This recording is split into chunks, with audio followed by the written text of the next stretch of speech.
Spinal Truth Show weekly podcast edition. I'm your host, Dr. Caleb Slater, here with my wife, Danielle Slater, expert pelvic floor physical therapist, McKenzie degree, a few women's health degrees.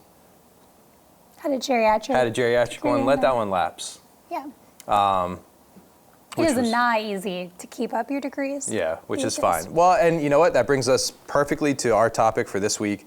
We're going to talk to you out there if you are interested in becoming a PT, if you're in PT school, if you're a new grad, this episode is for you. We're going to talk about what we've been through, what we would recommend, what we wouldn't recommend, and give you basically all the dish on our profession. So why don't we maybe go in order? Let's say you are thinking about going to PT school. Stop. So I was going to ask, what would you tell them? That seems to answer the question. Is that your answer? Yeah, I would say reconsider. Why is that your answer? Because I think I have the same answer. All right. Paying for 7 years of education to get out to make less than almost every other profession that goes a little bit less or the same time as you and have very little respect in the community sucks. So let me start by saying I actually really like our job. I like the fact that you work indoors, you know what? I like the fact that you can do anything you want with this degree. If you want to work in cardio or neuro or acute care, or wound care or hippotherapy or aquatherapy, if you want to do traveling PT, sports PT, inpatient, outpatient, you have anything that you want to do, you can do within this same degree, which is really cool. And we've done a lot of that. So I like the job itself for the most part. You're active, but you can sit down. You're not tethered to a desk. You're not doing manual labor. You're doing something that matters, right? Like you're helping people. But I completely agree with what you said. I probably, at the end of the day, although I like my job and what I do and I value it, because of the debt to income ratio, I would say no as well.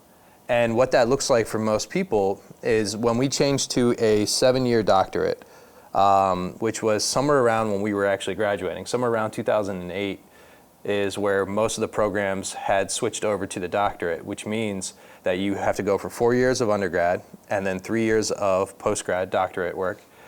Most of the time, people get out with somewhere around $150,000 in debt. I'd say actually most people are closer to that $200,000 range. It can't be that low anymore, right? Like our schools now. I think most people are around the 200,000. I'm sure there's people that get out with less, but you get out with $200,000 of debt. I'm not sure of the rate that you're getting these loans at, but let's say like 5%, right? You get out with a mortgage. And that's okay if it's offset by your income, but the income hasn't really changed all that much. COVID shot up the income. So over the last 5 years, that's actually shot up higher than I've ever seen it in that short period of time. But that being said, a new grad expects to make somewhere around $75,000 to $80,000, I think is pretty normal. Which again, that isn't that bad either, but your ceiling is pretty much right there. Like if you work 15 years in this profession, if you get to, at current day's rates, if you get to 105, you're doing really, really good. And even then, that's probably not that normal. So now you have $200,000 of loans that you pay over 30 years that keep accruing interest, by the way, while you're in school.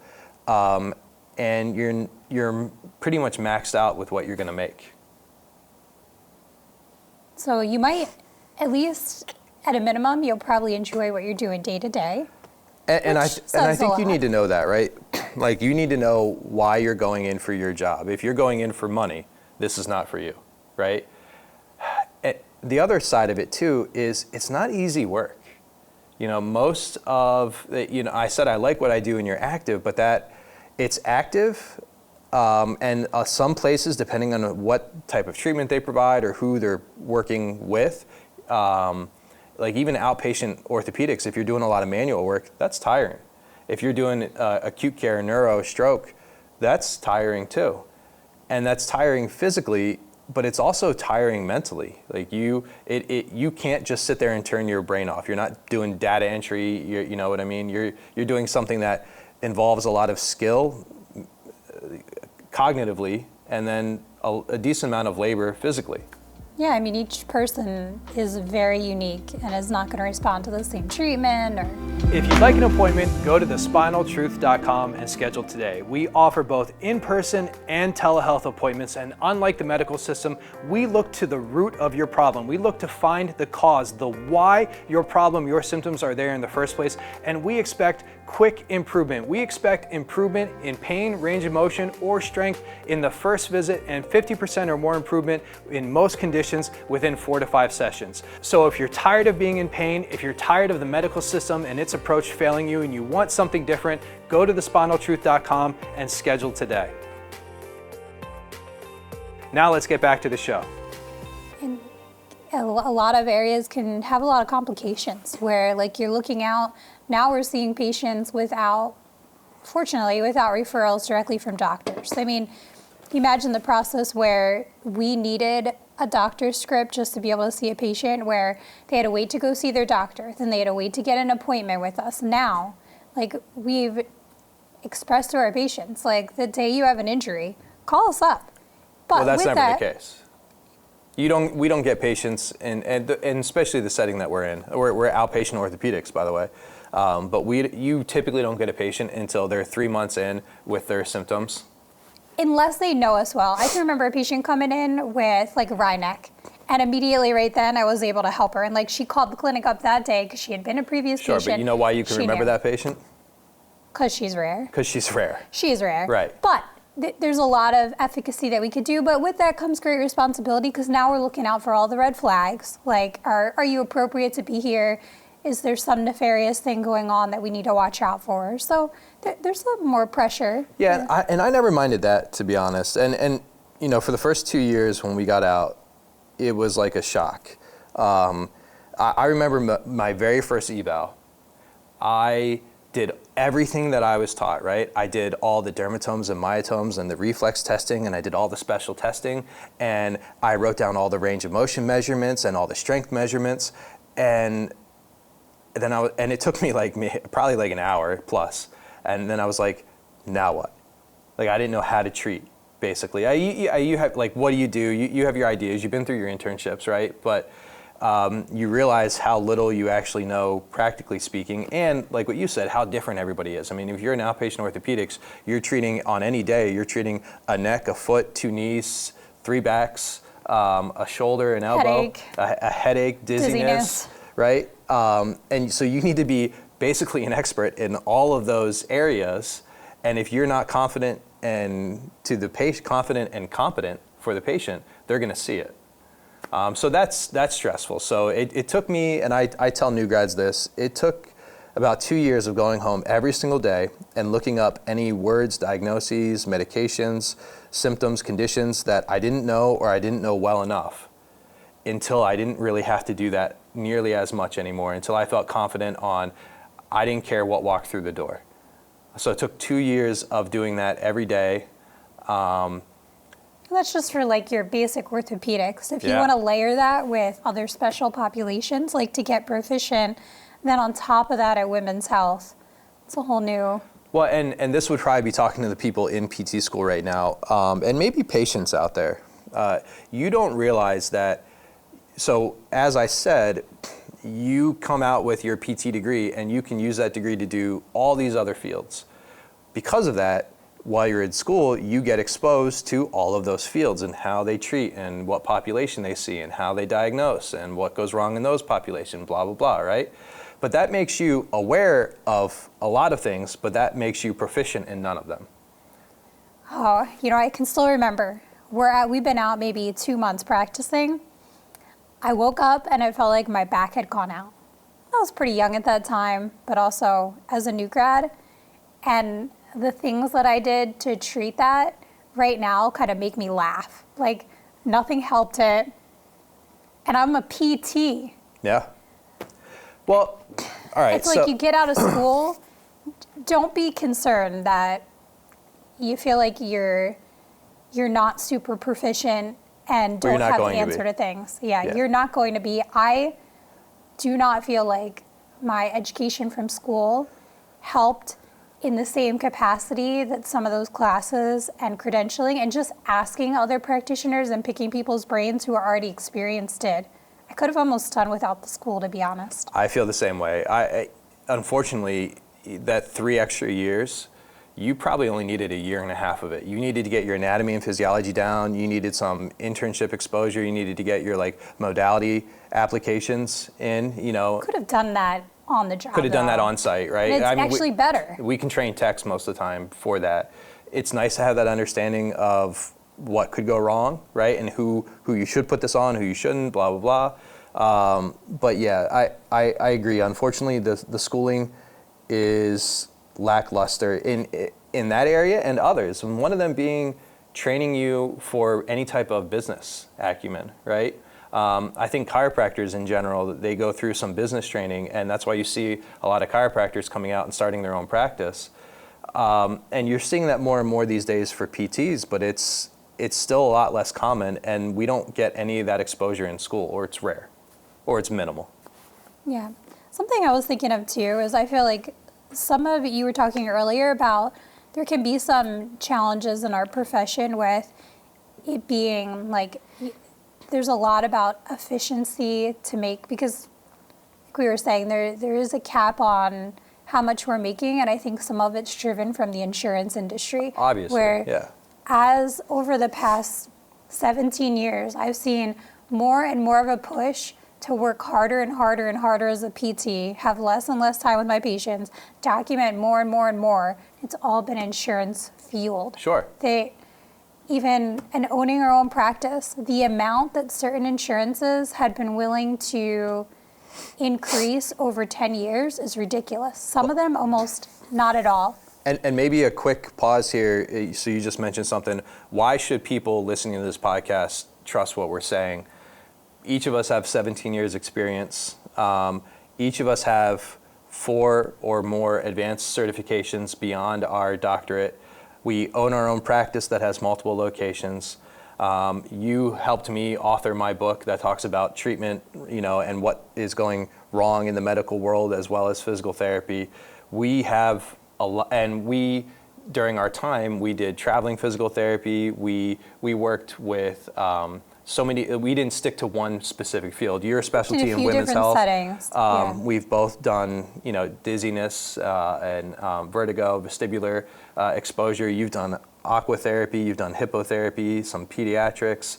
We've both done inpatient, working in those settings. So I feel like we have enough experience. Honestly, I feel like as a couple, I bet you were one of the higher clusters of experts certified, in physical therapy.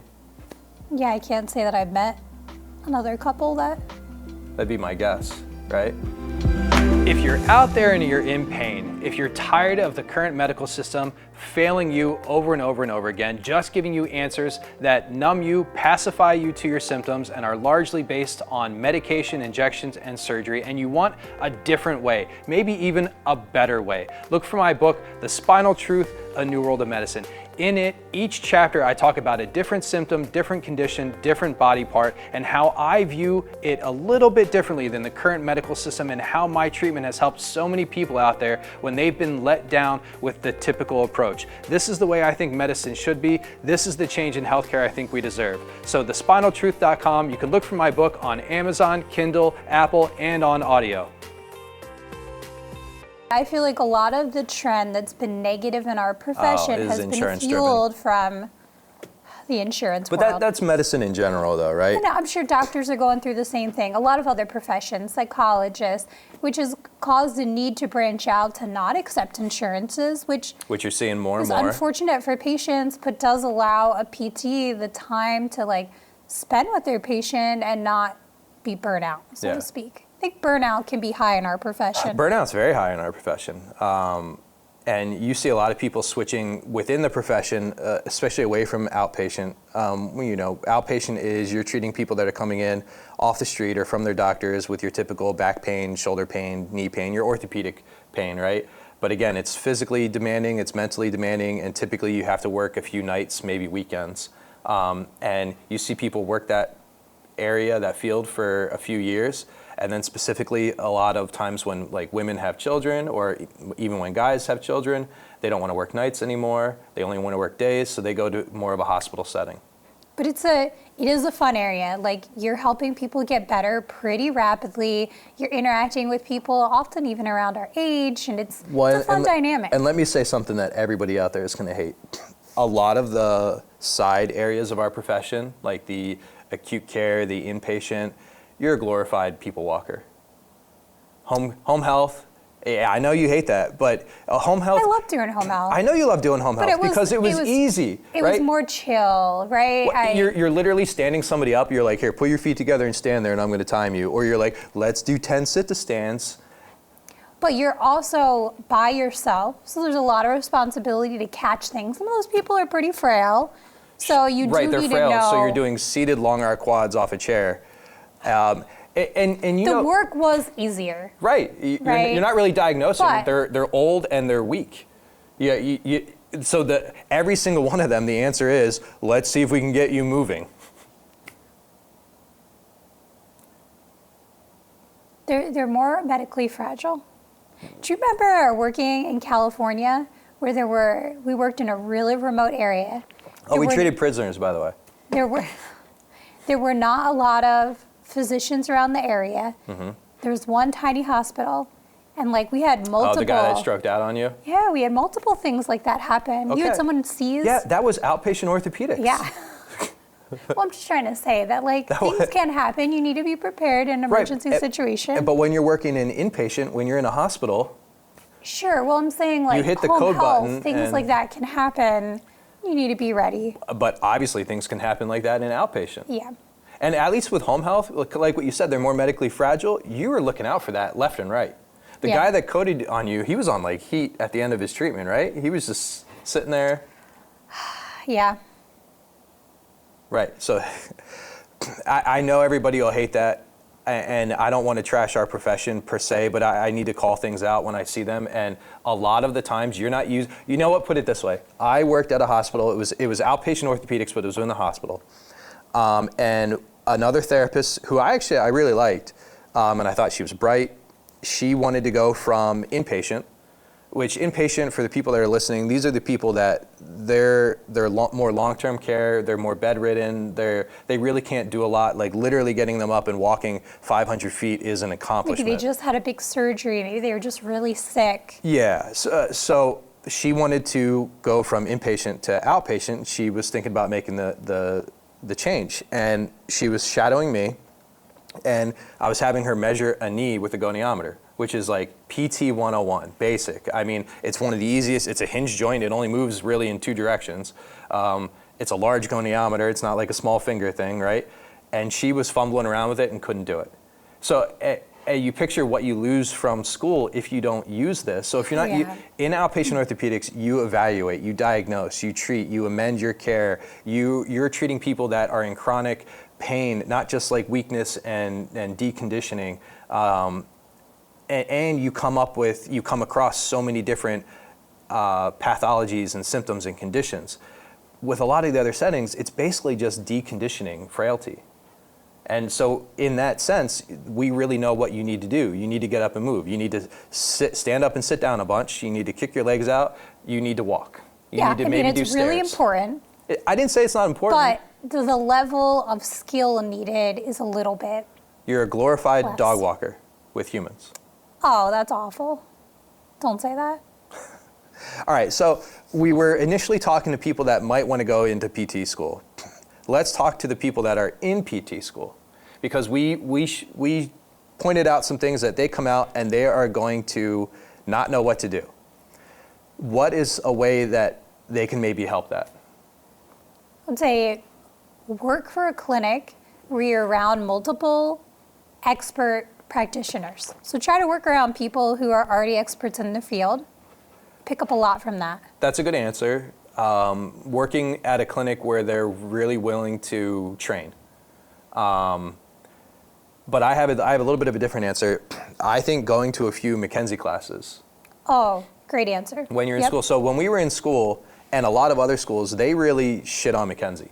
right? Either they didn't teach it, or they said like they glossed over it, or they said this isn't effective. Do you agree, disagree? I agree. And we've run across that across our field. So, other schools. It's not just, we went to University of Scranton. It's not just our school, right? We both ended up going into McKenzie kind of we did it because we started our own clinic. And it was one of the more recognized names by physicians, so we felt like, honestly, it would make us stronger marketing. And that's the only reason we went into it. I had already had my OCS, so my orthopedic specialty. I already had my certification through Maitland, so like a certified orthopedic manual therapist.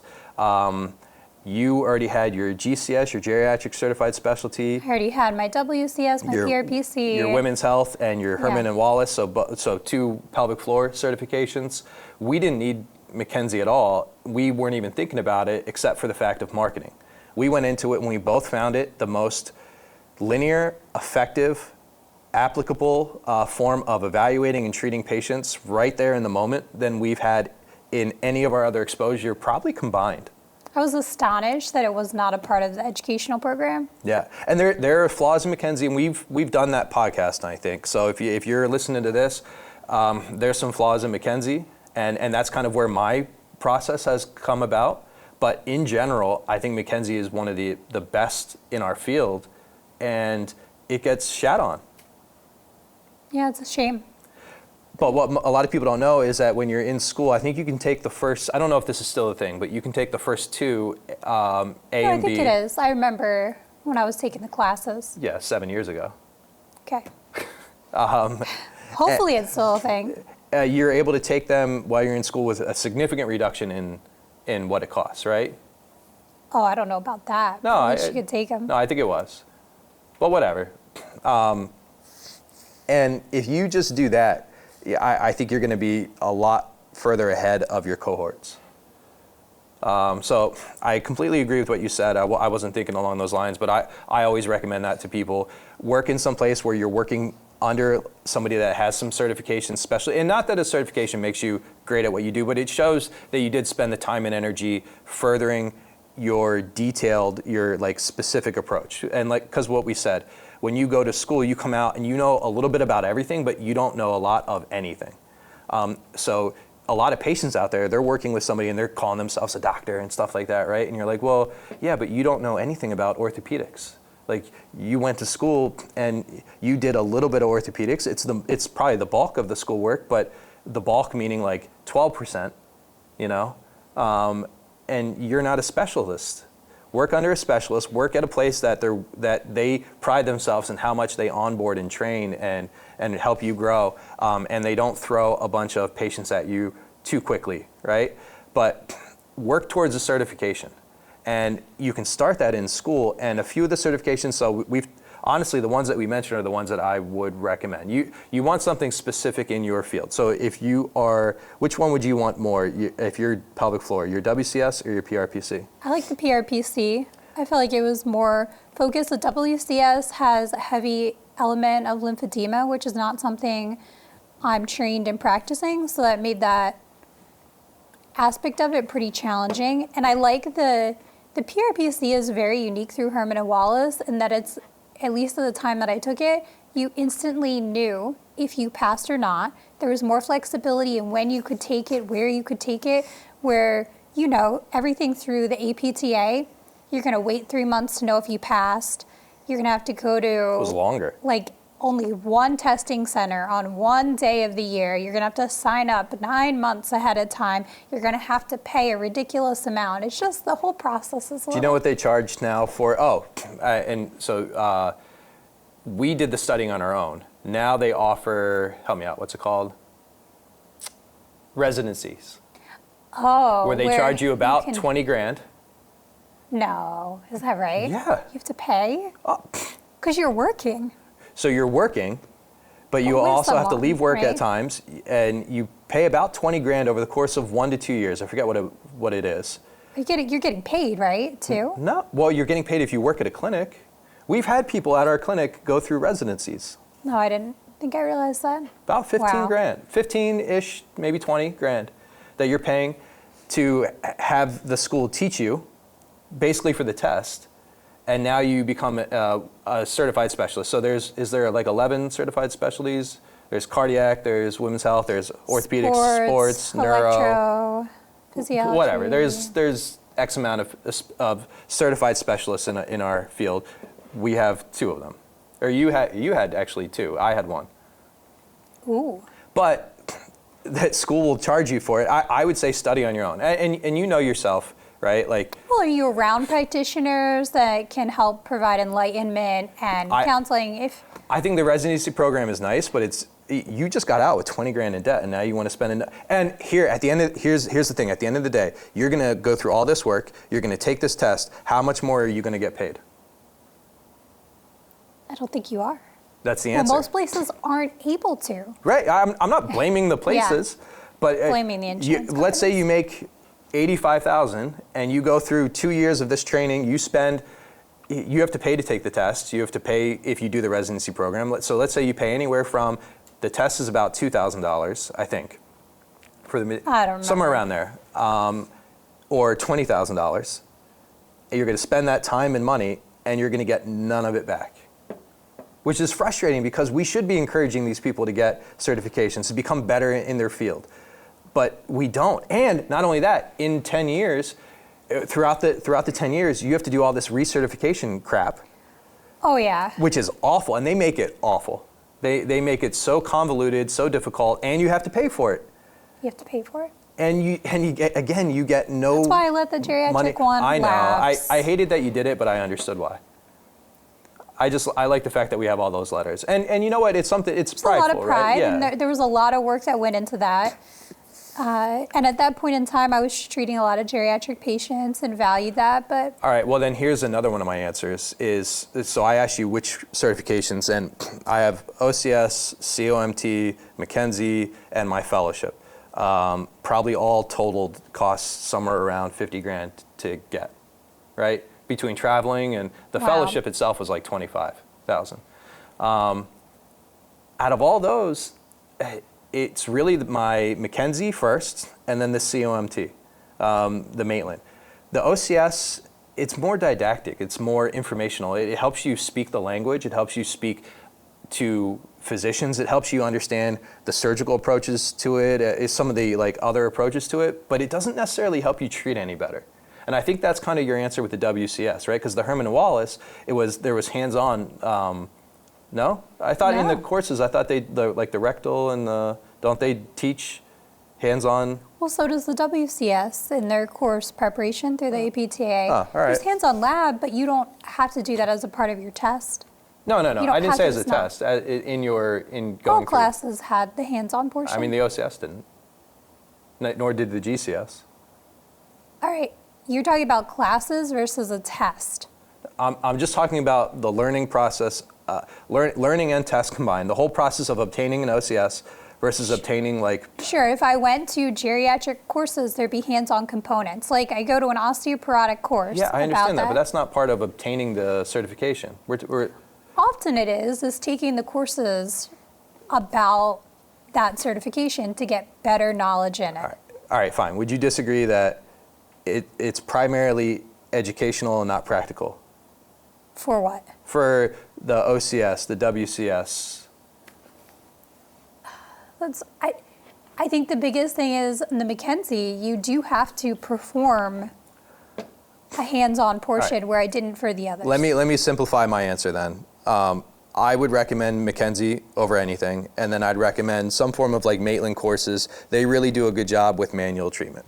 And they provide manual education to not just the spine, but all the joints. And I mean, they mobilize in so many different ways. It's a lot of information to take, but shoulders, elbows, wrists, fingers, hips, knees, foot and ankles, they mobilize in different positions, in different ranges, different techniques. And so if you really want to improve your hands-on skills, Maitland, if you want to, but I would recommend McKenzie over that. We've been to a lot of other courses. You went to Shirley Sarman, no, not Shirley Sarman, Diane Lee. And I'm going to speak my language. You thought it was just useless. And if you want to refute that, I'm going to ask you, how much of it do you use in your daily practice? Limited. Give me a percent. Because I know it's 0. Sure. But my wife is an ever optimistic, and which is nice, but I'm a realist, and it's 0. I know you don't want to speak badly of it, and I'm not trying to trash this person specifically, but we're trying to tell people what they should be expecting. And there's a lot of courses out there that you're going to go and you're going to pay $1,000, $750 for a course, and there's 3 parts of it, and you're going to get this degree, or maybe you didn't even come out with a degree. And by the way, you spent about 15 grand doing this? No. The course itself was $5,000. Okay, and you had to fly because it's only in Colorado. Stay in a hotel. All right, 10 grand. Maybe. All right, so you spent 10 grand doing this, and you didn't get paid anything extra, and you don't use it in your daily practice. And there's a lot of courses out there like that. There's a lot that I've been to, short foot, and a lot of other courses. But so again, like if you have to spend your continuing education. You should spend your continuing education. You need to get continuing education. Put it into something that is really going to help you. And at the end of the day, if you're orthopedics, if you're outpatient, it's McKenzie, then Maitland, in my opinion. There was a question that I got when I was interviewed by somebody that was kind of in this process, and they talked about doing a gap year, and they asked me, should they do that? And I thought about it for a little bit, and I said, absolutely not, unless.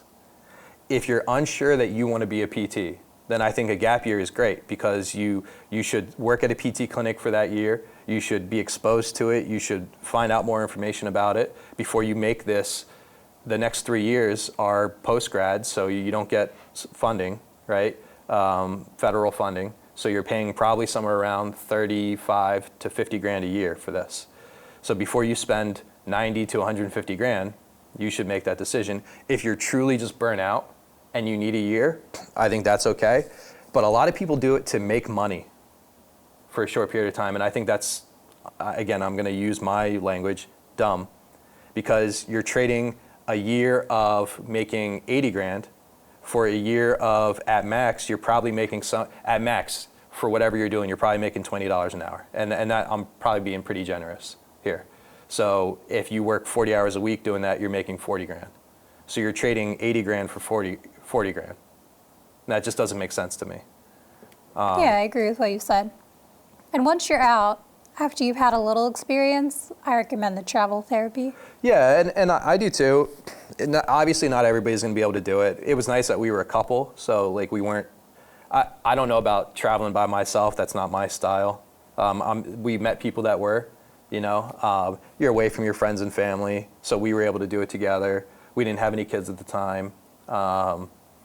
But I think that was a good exposure to not only a way to travel and see the country, but also to be exposed to different clinics and different philosophies. And there's some negatives about it as well. You're not often put into a place that's like a great clinic to work at in a great area. If it was, they probably wouldn't need to pay extra, because you get paid more doing traveling therapy, but it's because the place is in need. And sometimes it's a temporary need. Somebody went on maternity leave, Yeah, I remember I worked at a fabulous place in Alaska, and if I wanted to permanently live in Alaska, I would never have wanted to leave that place. Yeah, so again, not that you're always gonna be put somewhere, but for a lot of times the reason they have trouble finding somebody to work there is because it's either more remote or it's not a great place, Yeah.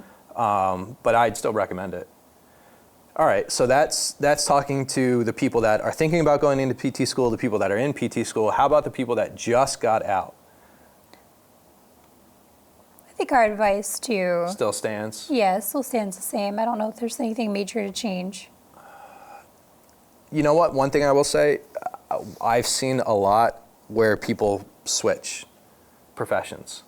They're in their 11th hour of school, like they're in their 3rd year, and they're like, maybe this isn't for me. They're getting scared about the test, or they just got out. They're working. They're like, you know what to talk about is what the difference is in how school teaches you versus reality. And I think that's what happens a lot. Is people get out, they work 6 months to 2 years, and they're like, this isn't what I thought it was going to be. And now they become a realtor, or they go into insurance stuff or something like that. Because school teaches you for the test. Yeah. And that's like generalized in our education system, where and they teach you very idealistically too, like, and not realistically. So in school, every case that you get, every third case is refer back to the physician, right? Screen for cancer, refer back to the physician. Like when you're doing cases, we've had a few instances where we rarely refer back to the physician, and we've had a few cases when we did, the physician got upset. Like we were literally checking for a DVT one time, and all the signs were there. I completely agreed with the clinician that was sending this patient back, and we got yelled at. And I don't think that's uncommon. So in school, every third case is refer back to the physician.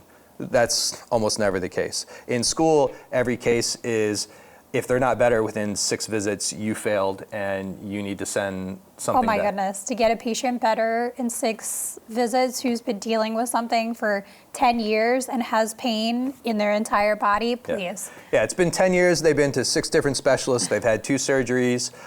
They're on all this medication, and school says 6 visits is where you should be at. So again, setting them up for this unrealistic expectation. So maybe to the new grads, school lied to you, and then maybe they weren't doing it maliciously, or maybe they were. I don't think so. Because you're an optimist. Well, join the optimist side.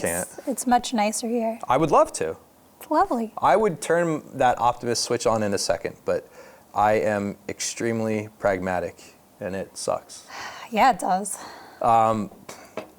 So what would you tell those people then, that they get out and they're like, hey, this wasn't what I thought it was going to be? Try a different area of PT. There are so many areas. Yeah. You could work with premature babies. I mean, who doesn't love holding a little baby and helping them stretch and move, right? You could work with... See, you think that, to me, is stressful, holding something that's barely surviving? Well, maybe at that rate. So maybe you want to work with 1 or 2-year-olds and have fun. It's like playing to help them be healthy. I disagree with the areas that you're saying, because I'm not a fan of children. You could do with what I did, and you could work with kids on horses to help them work on core control and getting movement through their pelvis. Like, there's some fun areas of PT. So again, I completely disagree with what you're saying in the fact that you're strongly recommending working with children, which wouldn't be, that isn't my want. All right. Well, so if you don't like children, but don't I go there, completely agree with what you're saying in the fact that try some different areas. If outpatient orthopedics isn't for you, try. Don't waste 7 years of your life and $200,000. And at the end of the day, it's a good degree. It's a decent paying job. Especially if you were to take out it's a good paying job if you're able to take out the loans aspect of it. Don't waste all that time, energy, and money. Do a few different jobs. It is super easy in our profession to change jobs. There are so many people out there looking for PTs across every setting, across every location. So switch. Yeah, I still even remember when I was working in a rehab center in Arizona, and I could take patients outside. We would be sitting outside in beautiful Arizona weather, doing our leg kicks, walking around. Like, you can have some fun with your job.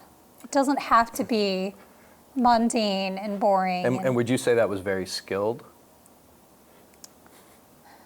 I was orchestrating Tai Chi group classes. I was having fun with it, but it was less skilled than the outpatient world that I was in. And again, I'm being a little. Yeah, I mean, the job was easier. Yeah. The job was easier. And at the end of the day, you have to do what's right for you. If you're stressed out in whatever setting you're at, and it could even just be the clinic that you're at. There's outpatient orthopedics clinics where, like our clinics, you see 2 patients an hour, but you also have tech support. Most clinics only see 2 patients an hour with no tech support. Some clinics, you see 4 to 5 patients an hour. In school, yeah, I was working at one of those clinics where every 15 minutes, the PT had a new patient coming in. McKenzie? You don't want to say. I don't want to say. You're wrong, but we're done there. Oh, wow. My first job, we saw 4 patients an hour. It was every 15 minutes. We had a lot of tech support.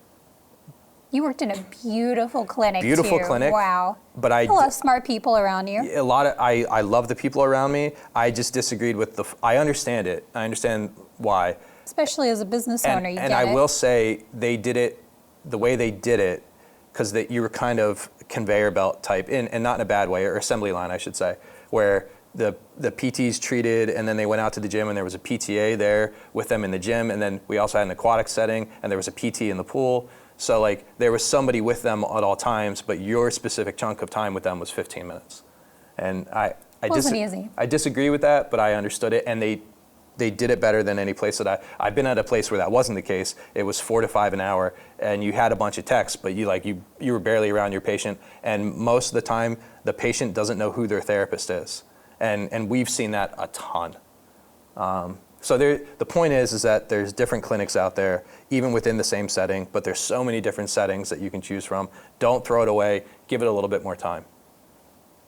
I think that was a great recommendation.